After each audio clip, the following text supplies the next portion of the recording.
짠! 안녕하세요. 동네 화가 순이에요. 오랜만에 인사드립니다. 제가 많이 게으름을 피워서 정말 죄송해요. 오늘은 형태 따라하기 연습 이어서 한번 해볼게요. 어반 스케치라고 하는 거는 주변에 있는 가까운 풍경을 제일 많이 스케치하잖아요. 그래서 흔하게 볼 수 있는 나무가 있어요. 동물을 통해서 형태가 연습이 많이 됐으면 나무 스케치를 한번 해볼게요. 한번 시작해 보겠습니다. 자, 여기 나무가 있는데 나무의 구성을 한번 생각해 볼까요? 이렇게 기둥을 이루는 큰 기둥이 있죠. 그리고 긴 가지들이 뻗어가 있고 그 사이사이 장가지들이, 우리가 이거를 나무의 수영이라고 하는데요. 이 가지에 따라서 이파리가 붙어 있는 모양이 다르죠. 또 어떤 나무는 이렇게 덩어리져서 있지만 어떤 나무는 가지가 굉장히 굵고 또 이렇게 여러 갈래로 나눠져 있는 나무도 있고요. 또 축 처져 있는 전나무 같은 거는 그 모양이 아래로 가지가 뻗어 있으면서 이파리들이 뭉쳐 있는데 위로 갈수록 이렇게 적어지는 형태잖아요. 그래서 먼저는 형태를 우리가 이해를 해야 돼요. 그래서 형태를 이해하는 가장 큰 방법 한번 볼까요? 자, 이런 나무가 있는데 이 나무의 형태를 이해를 먼저 하는 거죠. 먼저 구성을 봐요. 기둥, 긴 가지, 짧은 가지, 머리라고 할게요. 이렇게. 그러면 가장 크게 이해하는 거는 이렇게 원 기둥과 아래쪽으로는 삼각형 형태로 뻗어나가고 위쪽의 머리는 이렇게 동그란 큰 덩어리로 이렇게 붙어 있다고 볼 수 있잖아요. 요걸 조금 더 세분해서 보면은 이렇게, 자, 기둥이 있고 아래 뿌리가 있죠. 그리고 긴 가지가 있고 사이사이 짧은 가지들이 있으며 또 머리를 크게 덩어리로 이렇게 봅니다. 이거를 더 세분화해서 본다면 이렇게 세분화시킬 수 있겠죠? 기둥, 가지, 긴 가지, 짧은 가지, 그리고 가지에 따라서 덩어리들이, 작은 덩어리들이 이렇게 형성이 되는 거예요. 그리고 빛의 방향까지 생각을 해야 되는 거죠. 자, 이렇게 나무의 형태를 이해를 하고 나무에 접근을 한번 해볼게요. 자, 이 그림을 보니까 먼저 긴 가지가 있죠. 그럼 어디를 먼저 그리느냐? 가지를 먼저 그리느냐, 머리를 먼저 그리느냐? 우리는 큰 거 또는 시선에서 가까운 거 또는 중심이 되는 것들을 먼저 그리거든요. 여기에서는 가지를 먼저 그려줘야 될 것 같아요. 그래서 가지를 이렇게 먼저 그려줘 봅니다. 아래에서 시작해 보면은 아래에는 두껍고 위로 갈수록 점점 가늘어지는 형태를 가지고 있잖아요. 대부분의 나무의 기둥은 이런 형태를 가지고 있어요. 이 정도 작은 물체의 중앙이 어디인지는 우리가 눈으로 쉽게 찾을 수가 있거든요. 대략 이 부분이잖아요. 지금 중앙에서 긴 가지가 하나 나갔네요. 그리고 각도, 어느 정도 각도로 기울여 있느냐도 우리가 쉽게 눈으로 볼 수 있거든요. 왜냐하면 복잡한 물체가 아니잖아요. 자, 먼저 뻗은 긴 가지 위에 또 가지가 하나 있네요. 가지의 방향이 100% 우리가 그리고자 하는 이 그림하고 100% 맞지 않아도 돼요. 한 개 더 그리면 어떻습니까?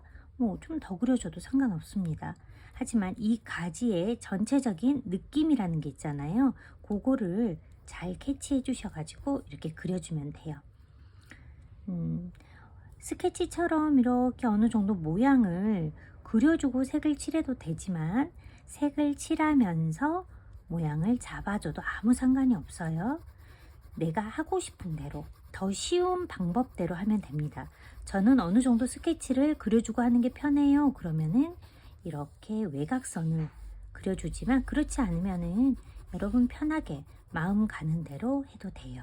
자, 이런 식으로 지금 자료와 같진 않지만 느낌이 비슷하죠. 또 뭐 조금 쉽죠? 이런 나무 한번 해볼까요? 이 나무 한번 또 해보겠습니다.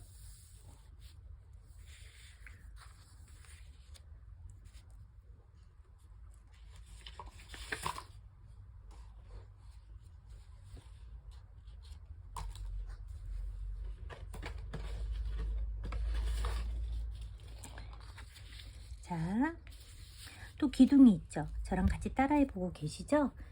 네, 기둥이 있습니다. 이렇게 긴 기둥이 있는데 아래에서부터 또 위로 올라갈수록 점점점 가늘어지네요. 너무 크게 그리시게 되면 시간이 많이 걸리니까 지금 우리가 형태를 연습하는 거잖아요. 그래서 크게 그리지 않으셔도 돼요. 아래 가지부터 그려볼까요? 근데 이게 가지의 뻗은 방향이나 이런 것들이 느낌이 비슷하면 되는 거지 꼭 그 방향대로 똑같이 뻗을 필요는 없어요. 좌우에 대칭식으로 이렇게 가지가 뻗어 있네요. 위로 갈수록 좀 더 가늘어지고 또 길이도 조금 짧아지는 그런 형태를 보이죠? 아래쪽은 좀 더 두껍게 하고요. 제가 선을 너무 세련되게 쓰거나 하면 따라하기가 또 어려워요. 그래서 일부러 투박하게 이렇게 선을 쓰고 있답니다. 뭐 모양도 보세요. 여기서부터는 조금 작고 이쪽으로 갈수록 좀 뚱뚱해, 좀 이렇게 통통해지고 이런 형태죠. 삐죽삐죽 나갔습니다. 이파리가 침엽수 같아요. 이렇게 삐죽삐죽 나간 형태로 이렇게. 내가 색을 칠하면서도 지금 제가 두 번째 걸 하고 있는데 이 두 번째 걸 하면서도 이 아래에 있는 그렸던 부분과 균형을 생각을 합니다. 더 큰지 작은지, 지금 아래에 제가 색칠했던 것보다 조금 더 크잖아요. 그런 것들을 생각을 해주면서 균형을 맞춰 나갑니다. 그래서 칠하고 있는 부분만 보는 게 아니라 얘를 칠하면서 아래에 있는 부분들도 조정을 하고 같이 맞추어 나가는, 그래서 눈이 바쁘겠죠.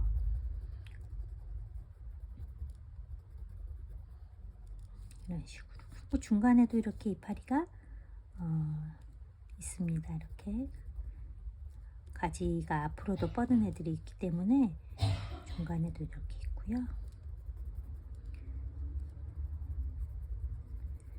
느낌을 비슷하게 찾는 거지 우리가 똑같이 사진 찍듯이 하는 건 아니에요. 그러니까 형태에 대해서 너무 많이 또 부담을 갖지 마세요.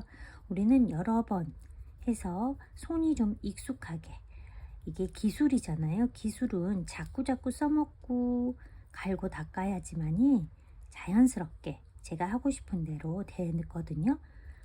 우리가 아무리 무딘 칼도 날마다 잘 갈아주면은 날카로운 칼이 되잖아요. 그런 것처럼 이 그림 그리는 것도 마찬가지입니다. 도구를 잘 다룰 수 있는 그런 능력, 그리고 형태력도 자꾸 하면 할수록 느는 거거든요. 그러니까 많이 접하고 손으로 많이 그려보시는 게 답이에요. 자, 이런 식으로 뭐 똑같진 않지만 비슷한 그런 수영이 됐죠. 이렇게. 자, 어때요? 별로 어렵지 않죠? 또 여기 보이시는 다른 소나무나 이런 것들도 한번 연습을 해보도록 할게요. 틈틈이 연습하셔가지고 손에 익도록 이렇게 연습을 많이 하시면 됩니다. 자, 이어서 또 다른 거 한번 해보겠습니다. 이렇게 어려운 형태도 여러분 한번 해보세요. 이건 소나무죠? 나무에 먼저 이 모양을 관찰을 합니다. 아래에서 시작해서 어디에서 구부러졌다 그러면은 이 구부러진 위치, 이런 부분들을 체크를 하는 거죠. 그리고 그 사이에 뭐가 있으면은 내가 체크한 선에 넘어갔는지 안 넘어갔는지 이런 것들도 생각을 하면서 그리시면서 조절하면서 하시면 됩니다. 우리가 기초부터 완벽하게 뭐 소멸을 배운 건 아니기 때문에 제가 처음에 알려드렸던 간단한 그런 기본 기초 위에 생각을 하시면서 그리시면 돼요. 그래서 가장 크게 생각할 거는 전체적인 모양이 또 생각하지만은 빛이 어디서 들어왔는지도 생각을 해야 돼요. 지금은 우리가 실루엣 그림으로 그리기 때문에 지금 형태 연습을 하기 위해서 그리는 거예요. 지금은 이 형태에만 집중하셔서 연습을 하시면 될 것 같습니다. 자, 보세요. 오늘 제가 그럼 어떻게 선을 쓰나요? 라는 질문들을 많이 하시거든요. 그리는 사람의 마음이에요. 사실은 선을 쓰는 것도 사람에 따라서 이 필압이 다르고 왔다 갔다 하는 가속도가 다르기 때문에 느낌이 같은 펜이라도 똑같을 수가 없어요. 그래서 똑같은 그림은 이 세상에 없는 거예요. 물론 인공지능이 정확한 데이터 외에 반복적으로 그 데이터 값으로 그린 그림은 똑같을 수 있지만 사람의 손으로 그린 거는 제가 그리더라도 똑같은 그림이 있을 수가 없거든요. 그래서 사람마다 자기의 개성대로, 그러니까 내가 하고 싶은 대로 하면 되는 거예요. 어떤 나무는 이렇게 어반 스케치에서 요 정도 그릴 수 있고 또 앞에 있고 중간에 있고 뒤에 있는 게 다르잖아요. 또 어떤 거는 어떤 부분은 내가 정확하게 더 명암을 이렇게 줄 수도 있는 거거든요. 그래서 특별히 어떤 선을 쓰느냐 이건 그렇게 중요하지 않다. 내가 앞쪽에 있어서 더 자세히 표현하고 싶은 부분은 더 많이 설명하고 명암도 조금 더 단계를 깊이 있게 주고 뭐 중간에 있다든지 멀리 있는 나무들은 조금 더 간단하게 그린다든지 뭐 이런 규칙에 의해서 하기도 하고 또는 내 기분에 따라서 또는 시간에 따라서 환경에 따라서 좀 바뀔 수 있겠잖아요. 그러니까 좀 자유롭게 생각하시면 될 것 같습니다. 자, 오늘 수업은 여기까지예요. 다음 시간에 또 뵐게요. 안녕. 구독, 좋아요, 알림 설정해서 함께 하시면 좋을 것 같습니다. 안녕.